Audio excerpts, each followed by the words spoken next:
तीर्थंकर महावीर यूनिवर्सिटी के law college के डीन प्रोफेसर हरवंश दीक्षित ने बतौर मुख्य अतिथि देश की 75 साल की उपलब्धियों पर प्रकाश डालते हुए भारत की आत्मनिर्भर उड़ान को बेमिसाल बताया। बोले, स्टार्टअप्स में हम तेजी से आगे बढ़ रहे हैं, दुनिया के नंबर 1 बनने की ओर है। रक्षा के क्षेत्र में अब हम एक्सपोर्ट कर रहे हैं, जबकि एक समय इंपोर्ट तक ही सीमित थे। महिला सशक्तिकरण भी उल्लेखनीय है। अब हमारी बेटियां एयरफोर्स में बतौर फाइटर पायलट तैनात हैं। समान लैंगिकता का ट्रैक रिकॉर्ड भी दमदार है। प्रोफेसर दीक्षित टीएमयू के शिक्षा संकाय की ओर से टिमिट के बीटीसी भवन में 2 दिवसीय राष्ट्रीय संगोष्ठी आत्मनिर्भर भारत, आवश्यकताएं, चुनौतियां एवं समाधान के समापन मौके पर बोल रहे थे। इससे पूर्व मां सरस्वती के समक्ष दीप प्रज्वलित करके संगोष्ठी का शुभारंभ हुआ।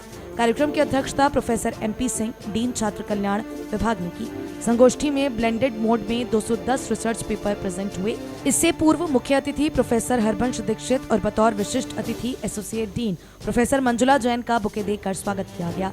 इस मौके पर शिक्षा संकाय के विभाग अध्यक्ष professor Rashmi Mehrotra, doctor Ratnesh Jain, doctor Vinod Jain, doctor Ashok Lakhera आदि की भी उल्लेखनीय मौजूदगी रही। सीनियर फैकल्टी विनय कुमार ने राष्ट्रीय संगोष्ठी के समापन अवसर पर प्रतिवेदन प्रस्तुत किया। बतौर विशिष्ट अतिथि associate dean professor Manjula Jain ने युवा पीढ़ी का ध्यान आकर्षित करते हुए कहा कि महिलाओं का नेतृत्व एवं विकास वास्तविक अर्थों में आत्मनिर्भर भारत का मार्ग प्रशस्त करेगा। साथ ही महिलाओं की गरिमा की रक्षा, स्वतंत्रता संग्राम, शिक्षा का उत्थान, आर्थिक सशक्तिकरण, कला, साहित्य और संस्कृति, खेल, चिकित्सा, विज्ञान और प्रौद्योगिकी, अनुसंधान और विकास के माध्यम से हम भारत को आत्मनिर्भर बनाने की ओर अग्रसर हैं। अंत में यूपी के अलावा उत्तराखंड, मध्य प्रदेश, हिमाचल प्रदेश, झारखंड, बिहार, नागालैंड आदि के विद्वानों ने अपने शोध पत्र प्रस्तुत किए। अंत में सभी प्रतिभागियों को प्रमाण पत्र वितरित किए गए। कार्यक्रम में शिक्षा संकाय के AR दीपक मलिक, फैकल्टीज धर्मेंद्र सिंह, शाजिया सुल्तान, पायल शर्मा, सुगंधा जैन के साथ साथ दिलीप वर्मा आदि मौजूद रहे। संगोष्ठी की कोऑर्डिनेटर डॉक्टर नम्रता जैन के साथ साथ ईशा चौहान एवं अंशिका यादव ने भी संचालन किया। और एक्सप्रेशन का फायदा ये होता है कि अगर कोई दूसरी आज़ादी नहीं हो, हमें अगर एक्सप्रेस करने की आज़ादी हो, तो उस एक्सप्रेशन की आज़ादी के माध्यम से कुछ भी हासिल कर सकते हैं। जो रिसर्चेज हुए, जैसे कि मैडम क्यूरी कुछ काम कर पाई, जिसका आज तक हम लाभ उठा रहे हैं। हम अगर एक्सरे करवाते हैं तो मैडम क्यूरी के नहीं होते हैं, हम अगर अल्ट्रासाउंड करवाते हैं तो मैडम क्यूरी के नहीं होते हैं। और ये इसलिए हो पाया तो उन्होंने पेपर पब्लिश किया होगा, या डेमोक्रेसी में जो हम यहाँ तक आ पाए वो इसलिए हो पाया क्योंकि लोगों को अपनी बात कहने का मौका मिला। लोगों ने गालियाँ गोलियाँ खाई, लोगों ने जान दिए, लेकिन फिर भी उन्हें ये था, उनके मन में ये भाव था कि हमें एक उद्देश्य हासिल करना है। तो डेमोक्रेसी के मामले में हम पूरे दुनिया में रेयरेस्ट ऑफ रेयर लोगों में से हैं कि पिछले 75 वर्षों में लगातार 17 से अधिक आम चुनाव करवाए हमने, 100 से ज्यादा विधानसभाओं के चुनाव करवाए हमने।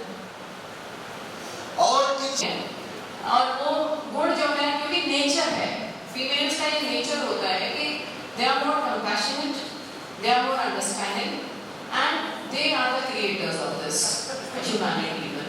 तो मेन चीज ये है कि हम लोग अपनी शक्ति को, कितने लोग ऐसे हैं हम में से जो अपनी प्रतिभा को या अपनी कैपेसिटीज को कॉन्फिडेंटली पहचानने में थोड़ा सा संकोच करते हैं।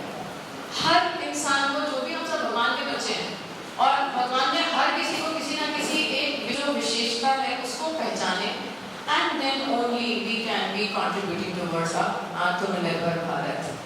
और अगर हम बात करें कि कुछ चीज़ें ऐसी होती हैं जो ब्लेसिंग इन डिस्गाइज होती हैं, उनमें कोविड मेरे हिसाब से हम सब लोगों के लिए, जो जिस सदी में हम लोग हुए हैं, चाहे आज मैं कहूँ कि मुझे 23 साल का एक्सपीरियंस है, बट सर को एक ऐसा जो शहर, गांव या जितने भी हमारे और इस तरीके के जो सोशल स्ट्रक्चर, सेल्फ टैलेंट पहले से है, हमें सिर्फ उसको अब दोबारा से याद दिला रहे हैं। जैसे हनुमान जी को याद दिलाया गया था आपकी ताकत क्या है, हम पहले से आत्मनिर्भर थे। अब से अगर आप बात करो, ये कार्यक्रम शुरू हुआ अंग्रेजों से, पहले मुगलों ने शुरू किया, फिर अंग्रेजों ने शुरू बर्बाद किया।